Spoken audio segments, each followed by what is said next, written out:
Un saludo para todos. Soy Henry Giovanni Rondón y hoy eh, vamos a dar una pequeña cápsula sobre neurosis histérica, analizando brevemente el caso de histeria de Dora, ¿no? Todos bien saben, estudiantes de psicología, y casi que es un tema de cultura general, el conocimiento de Sigmund Freud y particularmente del caso más relevante en neurosis y la histeria, eh, reflejado en Dora, el caso clínico de una joven a cual Freud le da el nombre de Dora y que se menciona comúnmente como el caso de Dora. Mm, digamos que es un caso emblemático dentro del estudio de la neurosis y de la neurosis histérica. Es el trabajo clínico eh, pionero en el que Freud eh, muestra el abordaje de esta patología, sus particulares, cómo se debe abordar estos estudios, qué conceptos amarrados van al elemento de la neurosis, y con ellos también se puede ver la histeria, la represión, la transferencia, el complejo de Edipo, los motivos de enfermedad, las zonas erógenas, las interpretaciones de los sueños, el síntoma histérico, el sujeto histérico, y con esto de los síntomas histéricos se habla también de la conversión, la significación, el síntoma, la sobredeterminación, el origen o la etiología sexual, y dentro del sujeto histérico otros conceptos claves como es el sujeto y su relación con el amor, el deseo, el goce y la feminidad. También hay otros elementos claves dentro de la neurosis y la neurosis histérica como son el placer y el goce. La neurosis histérica también da un abordaje muy especial a lo que es la sexualidad infantil y le permite, digamos, entender a Freud y entender a nosotros los psicólogos de que la sexualidad no se hace en la adolescencia, no se hace eh, después con la, digamos, la socialización de los sujetos y la práctica amorosa y genital, sino que la sexualidad nace casi con el sujeto mismo y es un elemento eh, plenamente instintivo o, para utilizar un término muy psicoanalítico, filontogenético. Viene con la herencia, viene con la carga humana y hace parte de los instintos. Así que estas evoluciones teóricas permiten o puntualizan eh, más adelante las posiciones que Freud tiene sobre la mujer y sobre la feminidad y que, como es bien sabido, son retomadas posteriormente en los trabajos de Jacques Lacan, ¿sí? Jacques Lacan ayuda a comprender algunos puntos oscuros del texto freudiano y de la teorización freudiana. Entonces hay unos esquemas básicos dentro de la neurosis histérica. Primero, el cuadro clínico, ¿sí? Dentro del cuadro clínico, estas puntualizaciones teóricas que estamos hablando, de amor, deseo, goce, del complejo edípico inicial, de la construcción de la sexualidad humana y particularmente la sexualidad infantil, la constelación familiar, los miembros que participan en la construcción de la figura individual del sujeto a partir del desarrollo psicosexual y eh, el historial sintomático de Dora. También es importante dentro de la neurosis histérica conocer el tratamiento que se le dio a Dora, cómo era la relación entre su padre y la señora K, qué maniobra tuvo que tener el doctor Freud para derribar las resistencias típicas de cualquier cliente terapéutico, y Dora no fue la excepción. ¿Qué hipótesis tiene Freud sobre este trabajo? ¿Cómo se manifiestan o se convierten la sintomatología de Dora? O sea, ¿cuál es la manifestación física del trauma que se da en esta paciente, y a partir de allí, de todo este análisis, de esta experiencia vivida por Dora, cómo se construye la sexualidad infantil en relación de ella con el otro y de ella con el otro, pero viendo al otro como otra mujer, ¿no? Eh, entonces el complejo edípico en Dora le permitió a Sigmund Freud también establecer de que una cosa es la construcción edípica o del complejo edípico en un niño a la construcción edípica en una niña. Tanto la construcción del complejo edípico es diferente en hombres que en mujeres. Como bien es sabido, Freud trabajó a partir de los análisis de los sueños y él analizó dos sueños en, en el trabajo con Dora.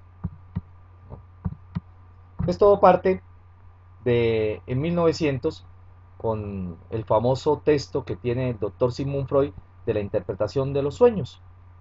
Ya habían unos trabajos anteriores del doctor Joseph Weber sobre estudios sobre la histeria, en donde se había determinado que si es verdad que la causación de las enfermedades histéricas se encuentra en las intimidades de la vida psicosexual de los enfermos, los síntomas histéricos son la expresión de sus secretos, de sus más secretos deseos reprimidos y la aclaración sobre el caso de la histeria que le permite sacar a la luz estos secretos. ¿Qué quiere decir esto?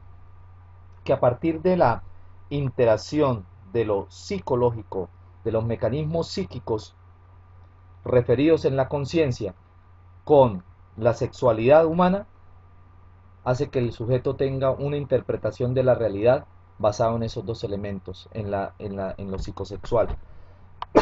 Y bueno, ¿cómo se dio esto? A partir de la estrangulación libidinal, del rechazo de la libido, de la castración, eh, y digamos de esas limitaciones que se tenían de la energía instintiva. Esas limitaciones de la energía instintiva hace que el sujeto se reprima, ¿no? Y que se dé el síntoma histérico, ¿sí? El síntoma histérico. Bien. Respecto al contenido del trabajo de Dora, el doctor Freud aclara que si no se lee la lectura de los sueños, va a resultar totalmente difícil la comprensión de este caso. Entonces él tiene en cuenta, y en palabras de él, él dice que le parecía muy apto mostrar la interpretación de los sueños en el entreteje historial de un tratamiento y cómo su ayuda sirve para llenarse de anamnesis y esclarecer los síntomas. Porque precisamente no se puede decir, como dice alguien, que los sueños sueños son. Los sueños no son solamente ilusiones, los sueños son necesidades del inconsciente, necesidades generadas en el ello, en la pulsión misma, en el instinto mismo. Esa energía instintiva pulsional debe ser saciada, pero la sociedad o el otro se encarga de castrar o de limitar esta energía instintiva a lo que el sujeto tiene que, digamos, como elemento represivo, esto da rienda suelta en el sueño a esto que no puede cumplir. Eh, entonces, eh, ¿a qué se refiere Freud al decir que se debe buscar, digamos, una meta trazada? ¿Cuál sería el tratamiento, la meta trazada? La meta trazada, eh, en comparación con los tratamientos sobre los estudios de la histeria, Freud hace referencia a un cambio técnico, a un cambio de tratamiento de la época. El doctor Freud antes trabajaba con la hipnosis y resulta que a partir de la histeria, él logra ver cómo el síntoma se exterioriza o se convierte por medio de las estructuras del lenguaje. Así que el lenguaje se convierte, y en su técnica de la asociación libre, él empieza a ver que el lenguaje tiene un carácter sanador, un carácter catártico, un carácter de desollinar la chimenea, de sacar lo que de adentro perturba, ¿sí? Y esa es la estructura, digamos, una de las estructuras más finas de la neurosis y que permite, digamos, que el enfermo mismo exteriorice su culpa es a partir de la exteriorización del lenguaje. ¿Mm? Por lo tanto, esto querrá decir de que si el lenguaje no es el mismo en todos los sujetos y que si el lenguaje tiende a la experiencia, todos los procesos terapéuticos, así sea neurosis histérica para todos los pacientes y todos los pacientes que tengan histeria, deberían tener eh, un método terapéutico totalmente diferente, atendiendo a que sus estructuras del lenguaje son diferentes, a pesar de que esté hablando de, de dolores, pero los dolores no son iguales. Y ante eso, digamos que Freud añade que en general eh, él expone el trabajo interpretativo. Fue preciso someter las ocurrencias y comunicaciones de la enferma, sino meramente sus resultados o construcciones que Freud comunicaba a la enferma casi de inmediato y que creía o llevaba implícito el alivio sintomático, la desaparición de los síntomas.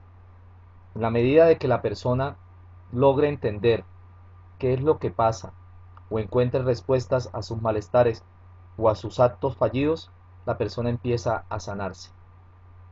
Bien.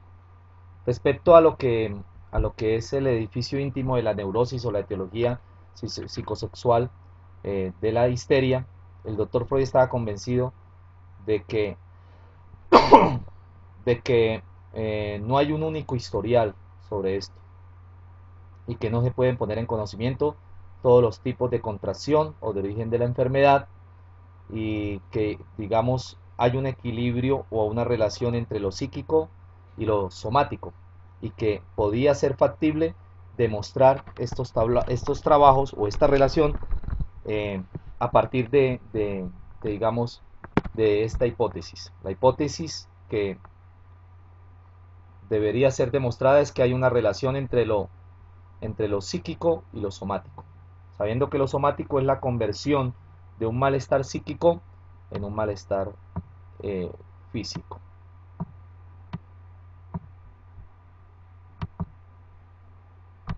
Bueno, pues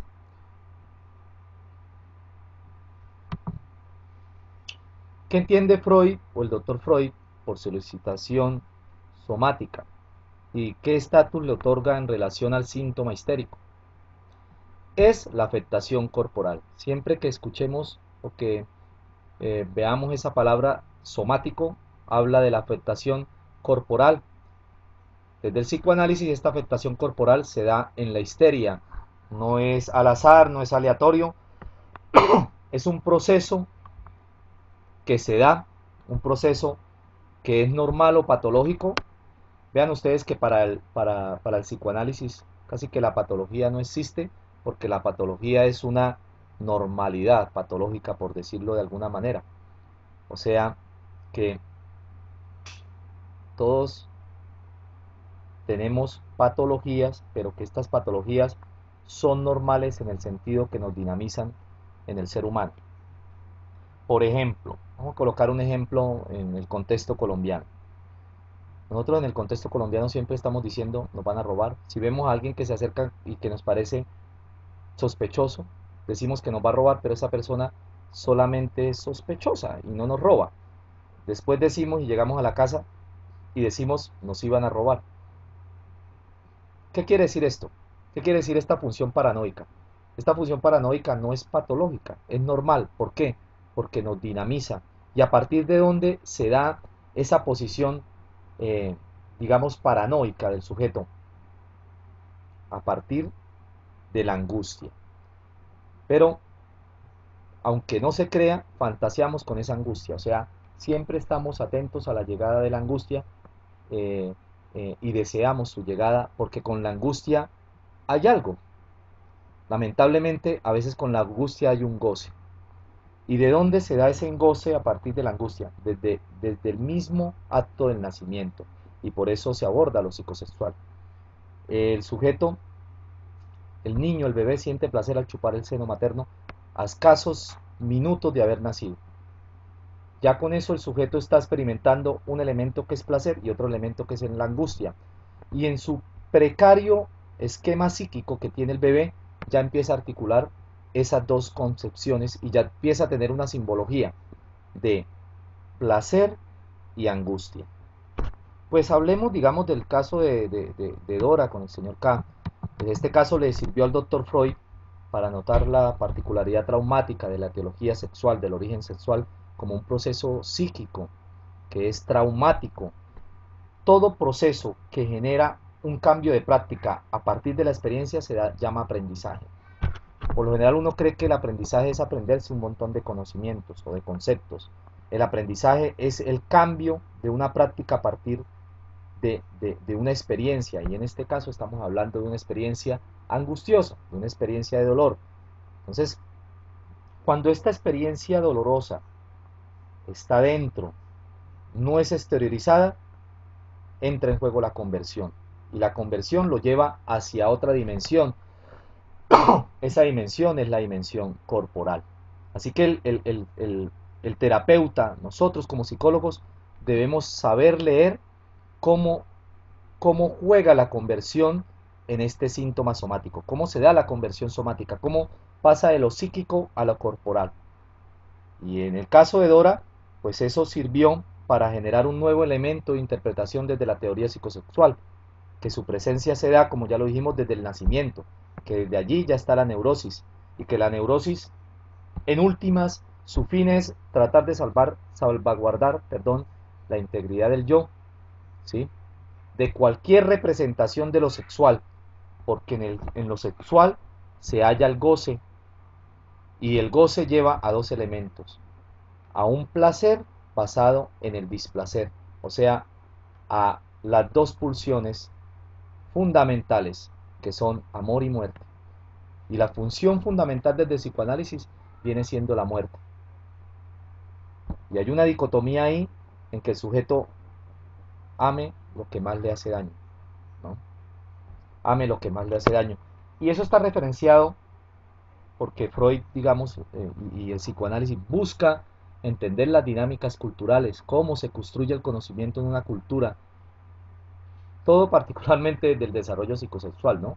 De los elementos psicosexuales, no genitales, sino psicosexuales.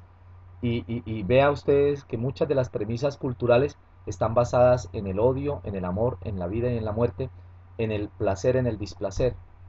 Porque te quiero, te aporrio, es que yo a usted lo corrijo porque yo lo quiero. Y cosas así, en donde están esos dos elementos que para el sujeto son muy ambiguos y que a veces no le encuentra explicación, que son el amor y la muerte.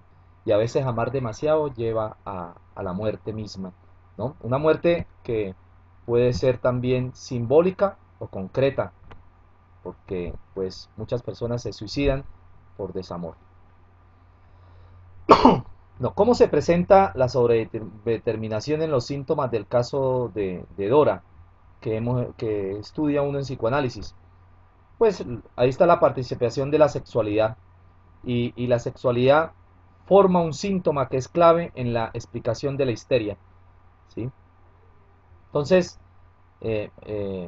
Freud había averiguado el significado de la tos y la fonía de Dora desde su análisis, y significaba la exteriorización de la presencia y ausencia del señor K, confirmando la sobredeterminación del síntoma y que la misma cadena asociativa produce distintos síntomas generados a partir del trauma psíquico que producen los conflictos efectivos.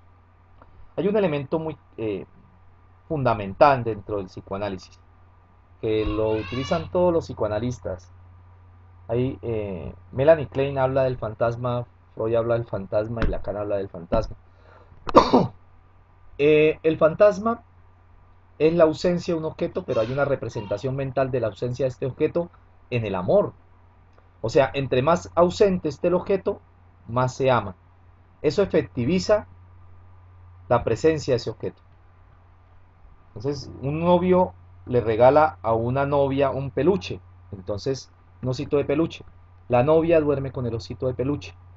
El osito de peluche se convierte en el fantasma del novio, que es una prolongación de la presencia del novio cuando él no está. ¿Ven? Ahora, cuando ese objeto amado no está, ¿qué pasa? Hay un síntoma conversivo que exterioriza esa ausencia. En el caso de Dora era la tos y la afonía. Pero en el caso de otras personas pueden ser diferentes cosas. Y no solamente para hablar de las relaciones de pareja. Por ejemplo, hay una persona que perdió su trabajo y a partir de la pérdida de su trabajo desarrolló una hemorragia nasal. Estoy hablando de un caso real. Esta persona empezó a enfermarse de la hemorragia nasal. ¿Cuál era el síntoma? La hemorragia nasal. ¿Cuál era el conflicto psíquico? Haberse quedado sin trabajo. Pero es más fácil, digamos, para la persona no buscar trabajo y seguir enfermo. A eso se le llama en psicoanálisis ganancia primaria y ganancia secundaria de la enfermedad, ¿sí? Porque el enfermarse ahorra toda la operación psíquica que determina, digamos, cambiar mis estructuras mentales sobre la pérdida de mi trabajo, tener que buscar trabajo y elaborar el duelo sobre la pérdida de este trabajo y generar un aprendizaje acerca de la experiencia dolorosa. Entonces es más fácil seguir enfermo. ¿Mm? Vea que a partir de esos elementos irresueltos se dan esas ganancias secundarias y las personas permanecen enfermas. Hay muchas enfermedades de índole somático, como son, en el caso que yo también las tengo y todo el mundo las tiene, pueden ser los reflujos gástricos. En este momento puedo tenerlo. Y la tos, si ustedes lo notan, puede ser un elemento de nerviosismo ante, digamos, esta presentación. Pero ¿qué es más fácil? ¿Tener la tos o enfrentar los nervios? Es más fácil tener la tos. La ganancia secundaria es una fuerte resistencia del enfermo para abandonar un síntoma y bueno, pues definitivamente cambiar es un acto heroico. ¿Mm? Hay otro elemento clave eh, de la histeria y que es un síntoma clave de la histeria, que es el asco. El asco es el trastorno del afecto típicamente histérico. Es una característica esencial de la histeria. Y hay una frase que me parece muy bonita dentro del psicoanálisis que dice, donde hay asco, goce hubo. Donde hay asco, goce hubo. ¿Sí? El asco es el rechazo del goce, entendiendo por goce la satisfacción libidinal de un deseo reprimido. Esa satisfacción del deseo reprimido produce el afecto del asco en lugar del placer que no puede ser admitido. Bueno, entonces, dentro de este caso, el asco puede ser una ganancia secundaria de un rechazo, de una enfermedad. Entonces, si se le tiene asco a algo o a alguien, el asco pues es un elemento simbólico que puede tener otras vertientes. El asco se puede cambiar por odio, el asco se puede cambiar por ira, el asco se puede cambiar, es el síntoma en sí. Al limitar el síntoma del asco, digamos, eh, se estaría atendiendo aquello que no puede ser admitido, que sería la falta de perdón o el perdonar a esa persona que se hizo daño. ¿Qué es lo que principalmente atiende el doctor Freud en Dora? ¿Y cuál fue la principal resistencia que ella tuvo? Se llama rectificación subjetiva. Es sacarla del papel de víctima. Qué interesante. Ahí es donde todos nosotros los terapeutas debemos atender a nuestros clientes, a nuestros pacientes, sacarlos del papel de víctima. Porque como ya lo vimos, el papel de víctima es una ganancia secundaria a una enfermedad. Es seguir teniendo asco, es seguir viviendo en la pobreza mental, es seguir vivir en la famosa frase, ¿por qué me hicieron esto? ¿Yo por qué? ¿Por qué? ¿Y por qué? ¿Y por qué? ¿Y por qué? ¿Sí? Y esas son maniobras fundamentales que maneja el cliente para ahorrarse todo el proceso de perdón y de rectificación de su vida. ¿Sí? Y básicamente, en palabras más coloquiales, de adquirir sus propias responsabilidades. ¿Sí? De lo que hay algo que es cierto y que es que el sujeto es culpable o responsable de su propia vida, no los demás, no los demás. Aunque vean ustedes que Lacan habla de la teoría del bebé en el espejo y es la incidencia del otro en el modo como nosotros vemos el mundo. Entonces, esa relación dinámica se llama alteridad y el sujeto, el otro, tiene mucho poder sobre nosotros, pero hay que romper ese espejo y hay que limitarlo. Aún así, hay una brecha grande entre el otro y yo, y esa brecha grande se llama voluntad. Aquí está el sujeto que tiene poder sobre mí, aquí estoy yo. En la medida que yo sea capaz de alejarme del otro y del poder que tiene el otro sobre mí, yo voy a tener más y mejor vida. Pero para eso se necesita la acción humana, eh, el acto volitivo del ser humano, la voluntad y proponerse y cambiar su vida. Esa cosa no es tarea fácil, eso no se hace de la noche a la mañana. Y vea que en palabras de Jung, Jung lo habla como el arquetipo del héroe, aquella persona que es capaz de tener compromiso sobre su vida y cambiar su vida. Bueno, ya que estamos hablando del papel del otro, eh, ¿cuál es la referencia del otro más fundamental dentro del elemento edípico? El padre. Entonces, en el caso de Dora, Freud empieza a reconocer la estructura edípica, concibiendo esa situación dual entre padre, hija, madre, hijo. Y falta aún, digamos, en la localización del falo y el complejo de castración. Entonces, esto al parecer porque el rol de ella era más materno, pues lo cuidaba en su enfermedad. eh, entonces, por lo tanto, su primer objeto de amor fue su madre. Esto es clave entenderlo, porque aquí estamos hablando de un falo invertido, o sea, de una referencia materna, pero que es paterna. Y eso ahí hay un conflicto psíquico, aunque la persona al final forcluya esa idea de padre, porque así es, y tenemos que dinamizarnos. Hay una premisa que ronda mucho dentro de las madres separadas o las madres solteras, es que me tocó hacer de madre y padre al mismo tiempo. No, no señor, no señor. Aquí estamos hablando de que hay una falla en la localización del falo, hay un complejo de castración que tiene que llevar a un rol más materno, o sea, que la madre se encarga de elementos que son propios del rol paterno. Entonces, como en Dora también la función del padre en la histeria, se considera que el amor edípico es abandonado y sustituido, incluso vinculando propiedades del objeto paterno sustituido por la madre, pero que en últimas estas propiedades paternas van a ser buscadas en otro sujeto, en otro sujeto. Hay personas que, y no es que sea una regla general, pero hay personas que son abandonadas por su padre, mujeres que son abandonadas por su padre, y después salen como la famosa canción que dice, a mí me gustan mayores. Entonces, esa falla en la localización del falo inicial busca que ese conflicto se resuelva posteriormente en la vida adulta. A partir de allí se da su simbología y a partir de ahí, de esa ausencia fálica, se da su conversión. ¿Sí? Entonces esa es su relación. Entonces es totalmente diferente a si el padre estuviera presente. ¿Sí? A si el padre estuviera presente. Hay un sueño muy particular en los sueños de Dora que el principal dice que es el del alajero. Alajero. Alajero es como una cajita donde uno guarda las joyas. Este material más reprimido del sueño constituye la pregunta de Dora sobre la posición sexual femenina en la constelación edípica, diciendo que es una mujer, o sea, preguntándose ella, ala, ¿y yo quién soy? ¿Yo qué hago aquí? ¿Yo soy, yo soy madre o soy padre? Hay un conflicto ahí, ¿sí?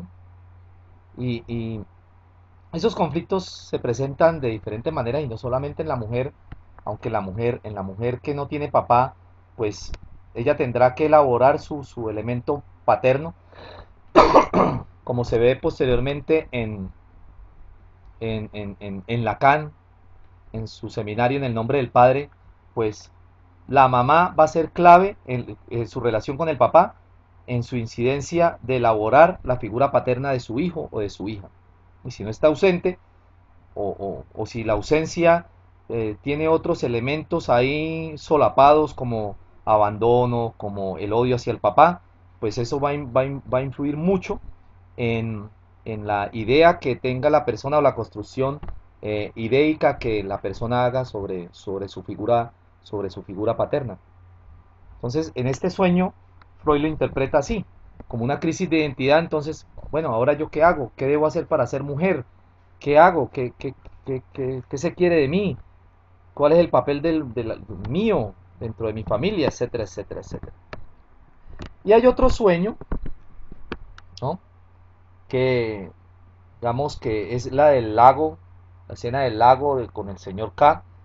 Y bueno, para Freud significa aceptar que todo su malestar proviene del amor inconsciente por el señor K. O sea, están allá a ver, los recreo, están en un lago, están, digamos, ellos ahí sobre el lago, y de pronto el señor K se acerca y le da un beso a ella, ¿sí? Esa es esa escena del lago. El señor K era una persona mucho mayor que ella, ¿sí? Podría ser su padre y ella lo estaba cuidando. Entonces, para Freud esto significa que todo su malestar proviene del amor inconsciente por el señor K. E incluso un deseo de querer casarse con él, aunque Freud reconoce que estaba separado. O sea, fue como un juicio temerario de que Freud hace eso. Eh, Vaya uno a saber si, digamos, un beso involucra todo ese deseo del individuo, el de querer casarse. Hay algunas personas o algunos, digamos, filósofos que sostienen que el baile también solapa cierto tipo de deseos ideales como el deseo sexual. Yo creo que es en parte cierto, por ejemplo el baile del reggaetón, el bailar champeta, hay bailes que involucran mucho el deseo sobre el otro y el querer poseer al otro, ¿sí?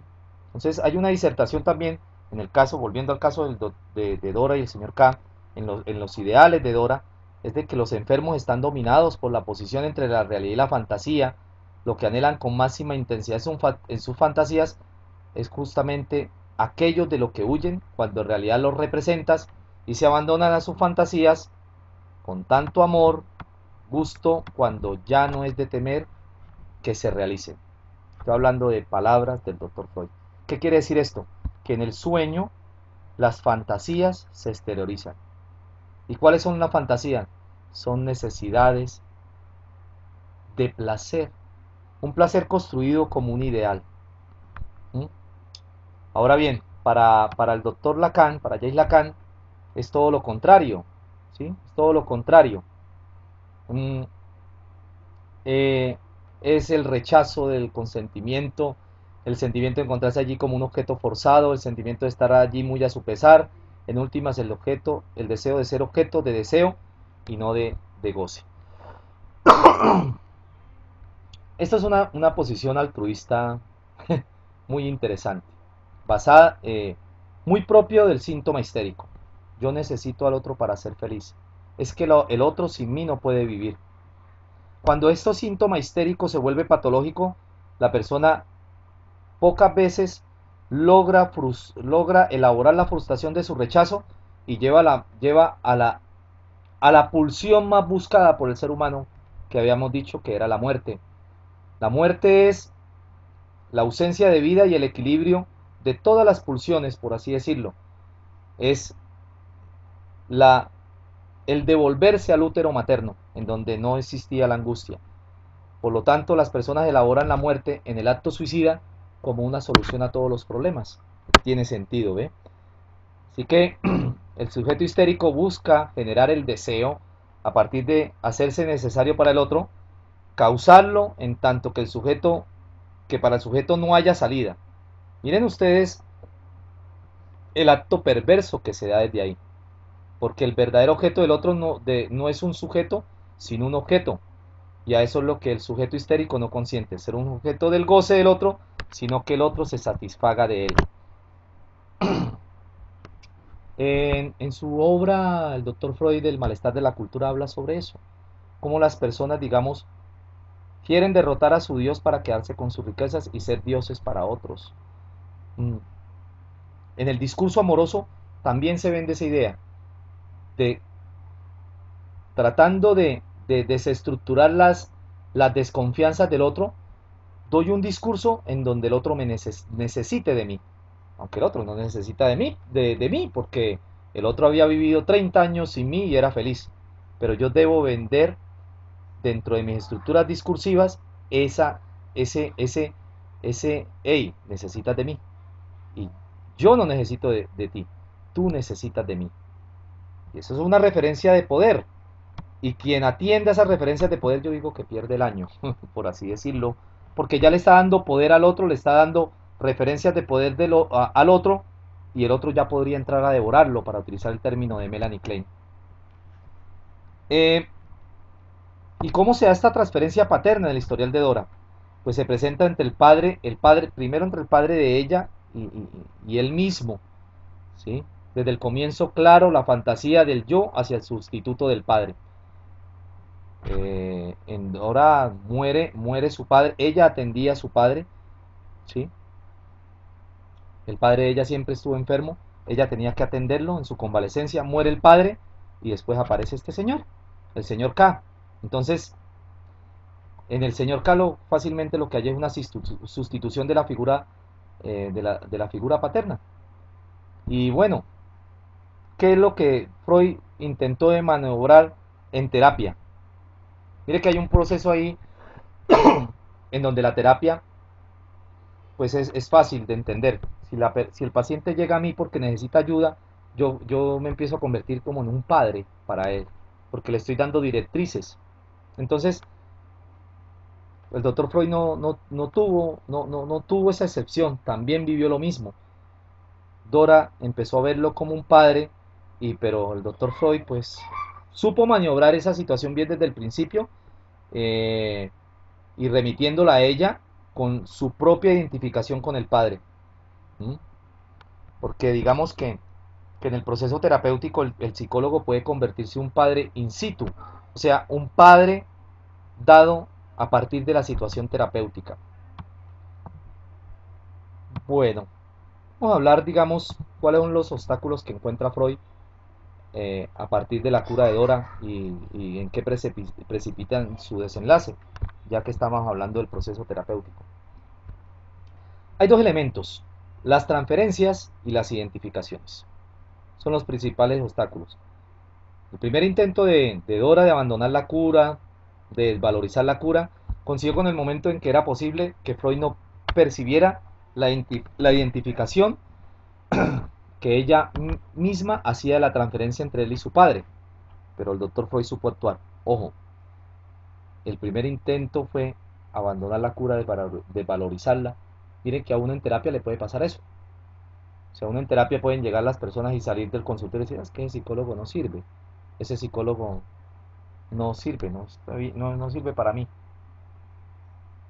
Yo creo que eso es un milagro, que la persona diga de que no sirva. Porque el protagonista del cambio es el paciente. Entonces es una ganancia. Pero no es que la persona se vaya totalmente escéptica, porque la persona se iría escéptica si no encuentra el bagaje teórico o la interpretación fenomenológica y teórica de lo que le pasa, porque a partir de allí empieza su cura, ¿sí? Y esa interpretación fenomenológica y teórica pues se realiza con complejísimas interpretaciones descriptivas de lo que al sujeto le pasa, ¿cierto? Porque fácilmente lo que viene la persona a terapia es a ejecutar su rol de víctima para salvaguardar la integridad del yo, y ante eso hay un ejercicio de corresponsabilidad del terapeuta que es no más que una trampa, porque es más fácil que la persona se vaya con los mecanismos o con los insights necesarios para actuar, que se vaya con, digamos, elementos eh, lastimeros de, pobrecito, es usted la víctima, sí, es cierto, ese tipo es una porquería, no te merece. Cosas que, digamos, no tienen para nada eh, de ejercicio terapéutico. No hay nada ahí, no hay ningún, digamos, un proceso de creación terapéutica para que el otro salga adelante. Simplemente una charla coloquial, una charla de consejos. Y terapia no es consejos. Terapia es la elaboración mental que la persona hace de sus angustias y a partir de lo que tiene, saber poder enfrentarlas. Mm, ¿Cuál es la importancia de la señora K en el caso Dora para Freud y para Lacan? Pues Ven ustedes, si hay una madre que ejerce papel de padre, porque el padre es enfermo, estaríamos hablando de la existencia de una bisexualidad, ¿sí? Percibir claramente que las histéricas, mujeres histéricas de ese tiempo, entraban en relación amorosa con los hombres, pero mantenían a su vez una importante relación con las mujeres en general y con alguna en particular. Eh, Mire que esto es muy, muy común. Las mujeres, las mujeres van acompañadas al baño, las mujeres se van al tocador siempre acompañadas. Uno no le dice a un hombre, vámonos, me acompaña al baño. Esos son comportamientos muy femeninos, ¿no? Mm, eh, pero cuando hay, digamos, una relación amorosa, cuando hay una relación amorosa, siempre, digamos, que un síntoma histérico es tratar de buscar eh, una Celestina o una mujer que la aconseje sobre esa relación amorosa. Y volvemos otra vez al síntoma histérico de Dora. ¿Yo qué hago? ¿Qué hago para no perder este hombre? Es terrible. Puede ser que este síntoma histérico actualmente esté más resuelto porque los tiempos cambian. Estaba viendo una película de 1960 más o menos del cine mexicano, en donde el papá le buscaba a su hija marido. Y estamos hablando de una niña de 16 años. Y ella se sentía totalmente frustrada porque ninguna le colocaba atención. Estamos hablando de una niña de 16 años. Pero hay que recrearnos en la época. Tal vez por eso es que dice Freud, o perdón, Lacan, la mujer no existe. Porque la mujer existe en su rol y lo que determina el rol es el ideal prestado que tenemos de otros. Entonces, yo no soy mujer si no soy mamá. Yo no soy mujer si no soy esposa. Yo no soy mujer si no soy una buena hija. Y esos ideales se dan a partir de una relación de alteridad con el otro, en donde el otro me da unos ideales y yo lo que hago es perseguirlos. ¿Sí? Entonces, en el análisis de Dora, digamos que se llega a creer eh, la relación con la señora K, demostrar el vínculo entre la bisexualidad y la neurosis, porque mire que Dora cuidaba al señor K, fantaseaba con el señor K, pero la mejor amiga de ella era la esposa del señor K. ¿Mm? Entonces, al no poder tenerlo, ella fantasea con la escena del lago, fantasea con el sueño del alajero y fantasea con él porque la sociedad lo que está haciendo es limitando y castrándola. Y lo que se hace en el sueño es fantasear con esa angustia y quererlo a él es esto, seguir subsistiendo en esa misma angustia y amar lo prohibido, sabiendo que eso se hace daño, que con eso el sujeto se hace daño. Eh, la señora K se convierte en el símbolo de la feminidad, en la que sabe cómo manejar el deseo de los hombres, cómo arreglárselas con el goce. O sea, que ese es el ideal. Eh, por eso la mujer busca una referencia o un modelado de seguir en relación con las relaciones de pareja y a esa mujer es la que más se le pide consejos.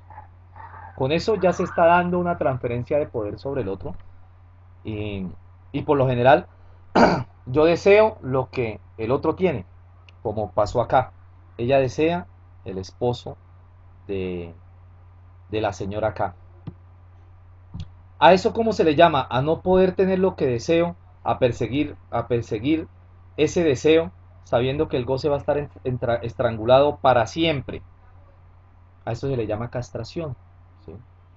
Y ahí se da una elaboración edípica desde lo materno, desde lo materno.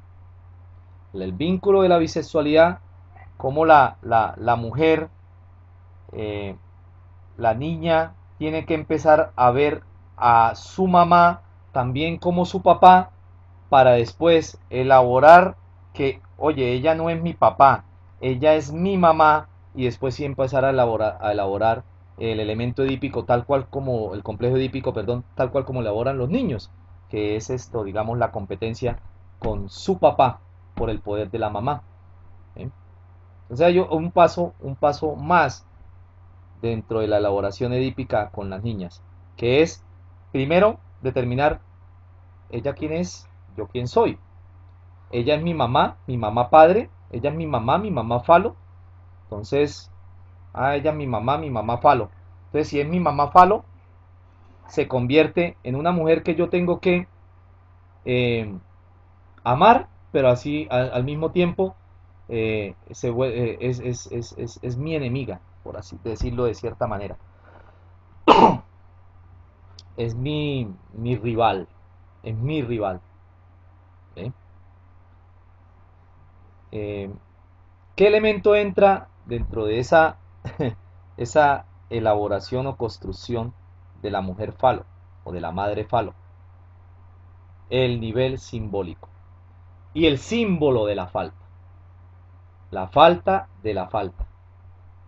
Entonces, en esa falta de la falta está el deseo, y entre más haga falta, más se desea, y a partir de allí, pues perdón, se da el vínculo con el fantasma, con el deseo de lo más ausente. Y entre más se persiga ese deseo, más frustración va a haber, en el sentido de que más limitados nos vamos a sentir y más castrados nos vamos a sentir. Espero que les haya servido esta breve cápsula sobre neurosis histérica. Un abrazo grande y esperaré seguir subiendo videos sobre psicoanálisis. Un abrazo grande para todos. Chao, chao.